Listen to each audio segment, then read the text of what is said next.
लोकनाथं महद्भूतं सर्वभूतभवोद्भवम् एष मे सर्वधर्माणां धर्मोऽधिकतमो मतः यद्भक्त्या पुण्डरीकाक्षं स्तवैरर्चेन्नरः सदा परमं यो महत्तेजः परमं यो महत्तपः परमं यो महद्ब्रह्म परमं यः परायणम् पवित्राणां पवित्रं यो मङ्गलानां च मङ्गलम् दैवतं देवतानां च भूतानां यो व्ययः पिता यतः सर्वाणि भूतानि भवन्त्यादियुगागमे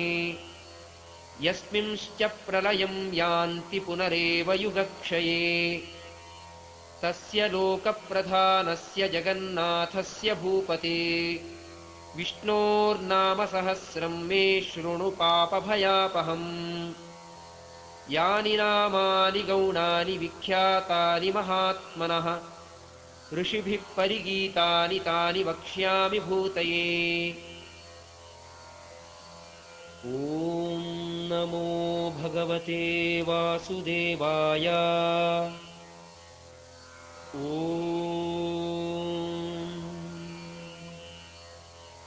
विश्वं विष्णुर्वषट्कारो भूतभव्यभवत्प्रभुः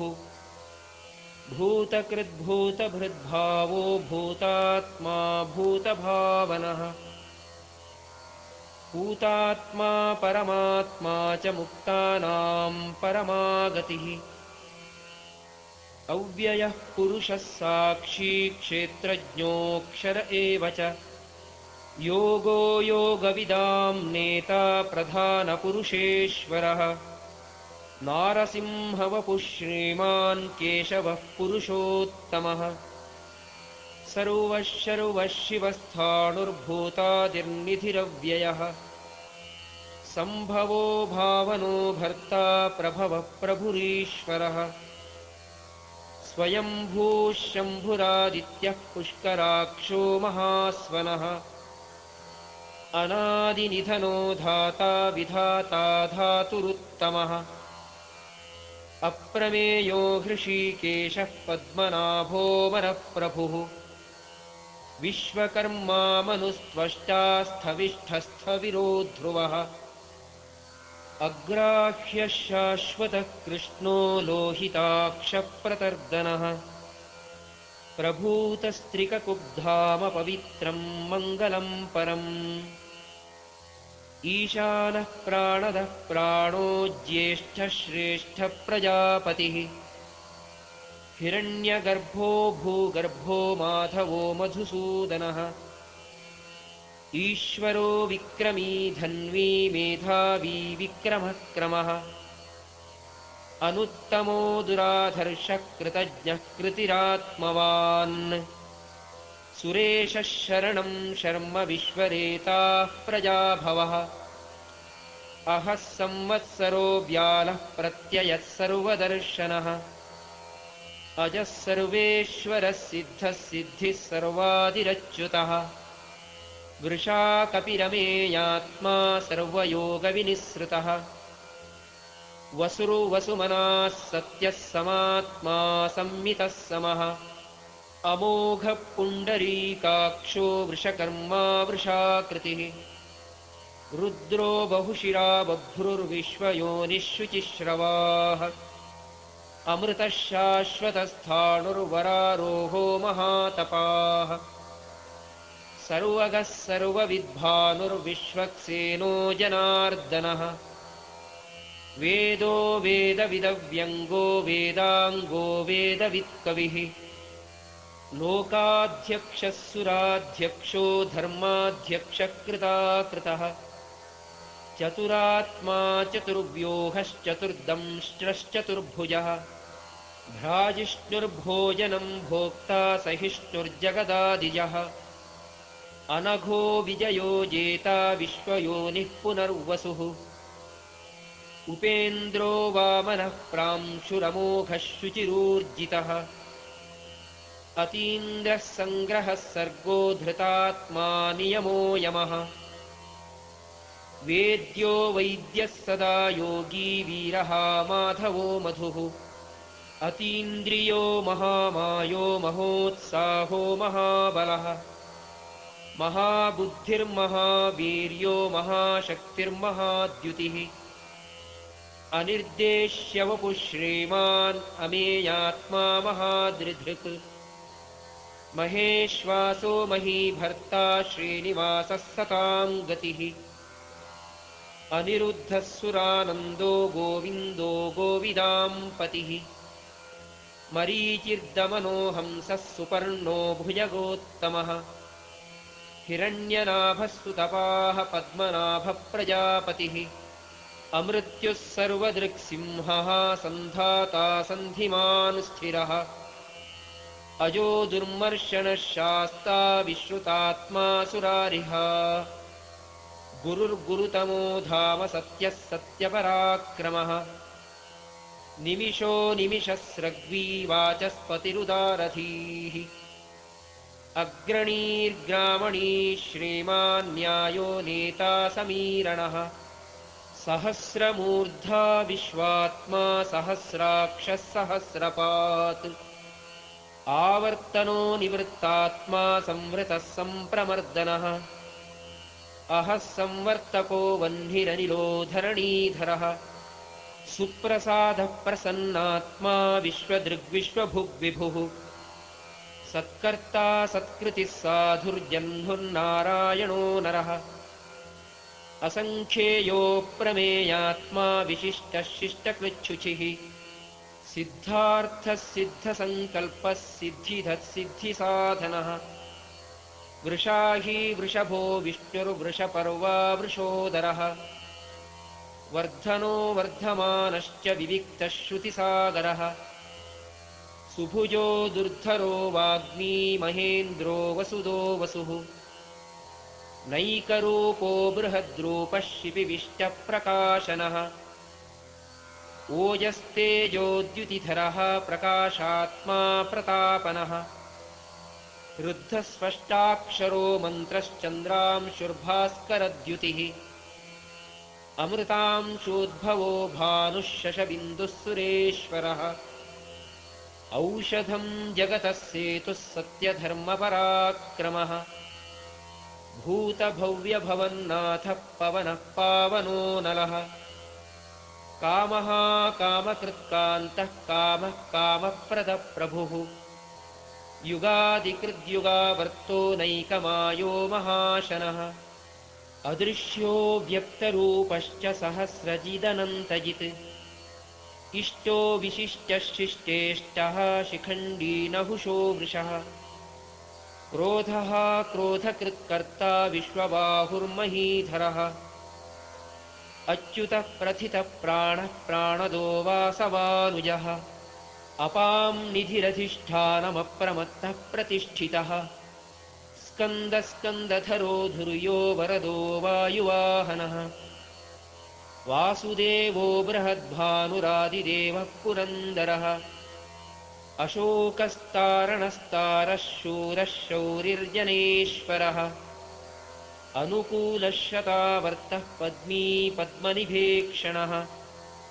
पद्मनाभोरविन्दाक्षः पद्मगर्भः शरीरभृत् महर्धिर्वृद्धो वृद्धात्मा महाक्षो गरुडध्वजः अतुलः शरभो भीमः समयज्ञो हविर्हरिः सर्वलक्षणलक्षण्यो लक्ष्मीवान् समितिञ्जयः विक्षरो रोहितो मार्गो हेतुर्दामोदरः सहः महीधरो महाभागो वेगवानमिताशनः उद्भवक्षोभणो देवः श्रीगर्भः परमेश्वरः करणं कारणं कर्ता विकर्ता गहनो गुहः व्यवसायो व्यवस्थानः संस्थानस्थानदो ध्रुवः परर्धिः परमस्पष्टस्तुष्टः पुष्टः शुभेक्षणः रामो विरामो विरजो मार्गो नेयो नयोनयः वीरः शक्तिमतां श्रेष्ठो धर्मो धर्मविदुत्तमः वैकुण्ठः पुरुषः प्राणः प्राणदः प्रणवः पृथुः हिरण्यगर्भः शत्रुघ्नो व्याप्तो वायुरधोक्षजः ऋतुः सुदर्शनः कालः परमेष्ठी परिग्रहः उग्रः संवत्सरो दक्षो विश्रामो विश्वदक्षिणः विस्तारस्थावरस्थाणुः प्रमाणं बीजमव्ययम् अर्थोऽनर्थो महाकोशो महाभोगो महाधनः अनिर्विण्णस्थविष्ठो भूर्धर्मयूपो महामखः नक्षत्रनेमिर्नक्षत्री क्षमः क्षामः समीहनः यज्ञयुज्यो महेज्यश्च क्रतुः सत्रं सताङ्गतिः सर्वदर्शी विमुक्तात्मा सर्वज्ञो ज्ञानमुत्तमम् सुव्रतः सुमुखः सूक्ष्मः सुघोषः सुखदः सुहृत् मनोहरोजितक्रोधो वीरबाहुर्विदारणः स्वापनः स्ववशो व्यापी नैकात्मा नैककर्मकृत् वत्सरो वत्सलो वत्सी रत्नगर्भो धनेश्वरः धर्मकृद्धर्मगुग्धर्मी सदसत्क्षरमक्षरम् अविज्ञाता सहस्रांशुर्विधाता कृतलक्षणः गभस्ति नेमिः सत्त्वस्थः सिंहो भूतमहेश्वरः आदिदेवो महादेवो देवेशो देवभृद्गुरुः उत्तरो गोपतिर्गोप्ता ज्ञानगम्यः पुरातनः शरीरी भूतकृद्भोक्ता कपीन्द्रो भूरिदक्षिणः सोमपो मृतपः सोमः पुरुजित्पुरुसत्तमः विनियोज्यः सत्यसन्धो दाशार्हः सात्वतां पतिः जीवो विनयिता साक्षी मुकुन्दो मितविक्रमः अम्भोनिधिरनन्तात्मा महोदधिशयोऽन्तकः अजो महार्घः स्वाभाव्यो जितामित्रः प्रमोदनः आनन्दो नन्दनो नन्दः सत्यधर्मा त्रिविक्रमः महर्षिः कपिलाचार्यः कृतज्ञो मेदिनीपतिः त्रिपदस्त्रिदशाध्यक्षो महाशृङ्गः कृतान्तकृत् महावराहो गोविन्दः सुषेणः कनकाङ्गदी गुह्यो गभीरो गहनो गुप्तश्चक्रगदाधरः वेधास्वाङ्गोजितः कृष्णो दृढः सङ्कर्षणोच्युतः वरुणो वारुणो वृक्षः पुष्कराक्षो महामनाः भगवान् भगः नन्दी वनमाली हलायुधः आदित्यो ज्योतिरादित्यः सहिष्णुर्गतिसत्तमः सुधन्वा खण्डपरशुर्दारुणो द्रविणप्रदः दिवस्पृक् सर्वदृग्व्यासो वाचस्पतिरयो निजः त्रिसामा सामगः सामनिर्वाणं भेषजं भिषक् सन्न्यासकृच्छमः शान्तो निष्ठा शान्तिः परायणम् शुभाङ्गः शान्तिरः स्रष्टा कुमुदः कुवलेशयः गोहितो गोपतिर्गोप्ता वृषभाक्षो वृषप्रियः अनिवर्ती निवृत्तात्मा संक्षेप्ता क्षेमकृच्छिवः श्रीवत्सवक्षा श्रीवासः श्रीपतिः श्रीमताम्बरः श्रीधः श्रीशः श्रीनिवासः श्रीनिधिः श्रीविभावनः श्रीधरः श्रीकरः श्रेयः श्रीमान् लोकत्रयाश्रयः स्वक्षः स्वङ्गः शतानन्दो नन्दिर्ज्योतिर्गणेश्वरः विजितात्मा विधेयात्मा सत्कीर्तिश्छिन्नसंशयः उदीर्णः सर्वतश्चक्षुरनीशः शाश्वतस्थिरः भूषयो भूषणो भूतिर्विशोकः शोकनाशनः अर्चिष्मानर्चितः कुम्भो विशुद्धात्मा विशोधनः अनिरुद्धो प्रतिरथः प्रद्युम्नो मितविक्रमः कालनेमिनिहा वीरः शौरिः शूरजनेश्वरः त्रिलोकात्मा त्रिलोकेशः केशवः केशिहा हरिः कामदेवः कामपालः कामी कान्तः कृतागमः अनिर्देश्य वपुर्विष्णुर्वीरोऽनन्तो धनञ्जयः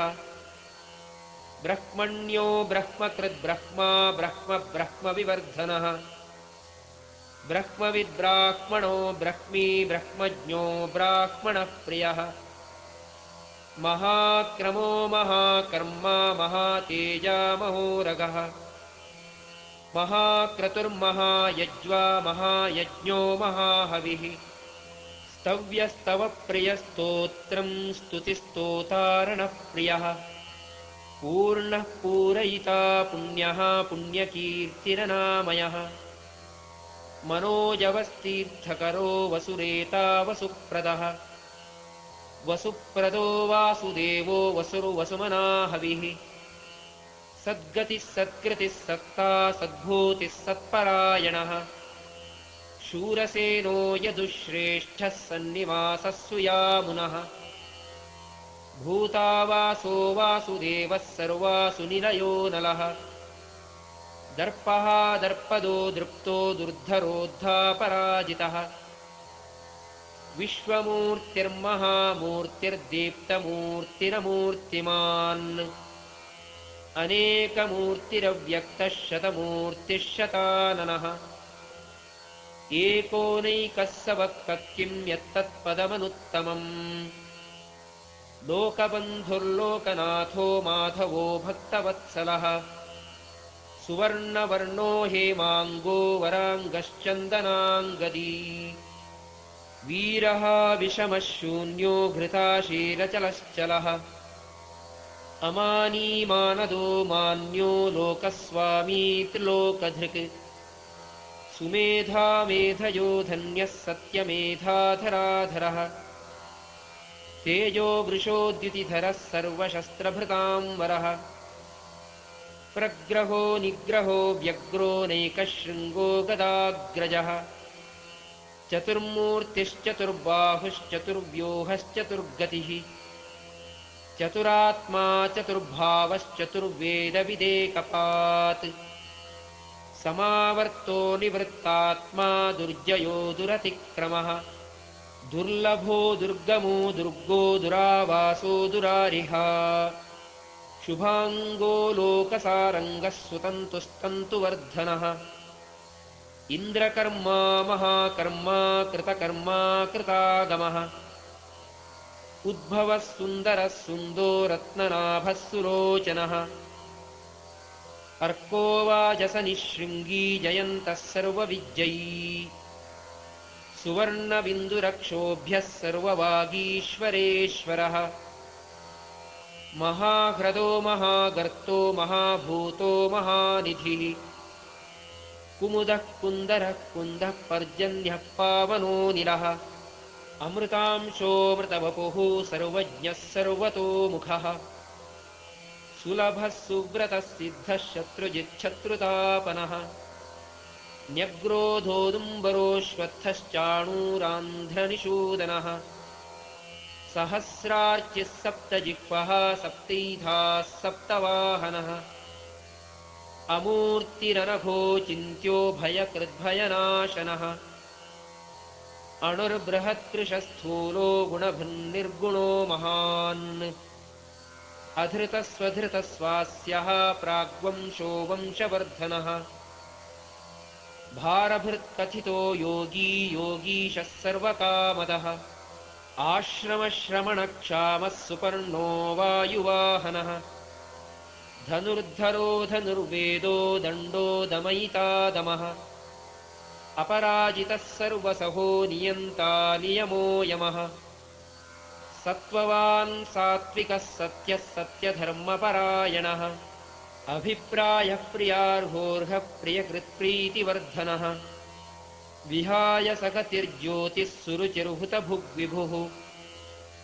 रविर्विलोचनः सूर्यः सविता रविलोचनः अनन्तो हुतभुग्भोक्ता सुखदो नैकदोऽग्रजः अनिर्विण्णः सदा मर्षी लोकाधिष्ठानमद्भुतः सनातनतमः कपिलः कपिरव्ययः स्वस्तिदस्वस्तिकृत् स्वस्ति स्वस्तिभुक् स्वस्ति दक्षिणः अरौद्रः कुण्डलीचक्री विक्रम्योर्जितशासनः शब्दातिकः शब्दसहः शिशिरः शर्वरीकरः अक्रूरः पेशलो दक्षो दक्षिणक्षमिणाम्बरः विद्वत्तमो वीतभयः पुण्यश्रवणकीर्तनः उत्तारणो दुष्कृतिः पुण्यो दुःस्वप्ननाशनः वीरः रक्षणः सन्तो जीवनः पर्यवस्थितः अनन्तरूपोऽनन्तश्रीर्जितमन्युर्भयापहः चतुरस्रोगभीरात्मा विदिशो व्यादिशो दिशः अनादिर्भूर्भुवो लक्ष्मीः सुवीरो रुचिराङ्गदः जननो जनजन्मादिर्भीमो भीमपराक्रमः आधारनिलयो धाता पुष्पहासप्रजागरः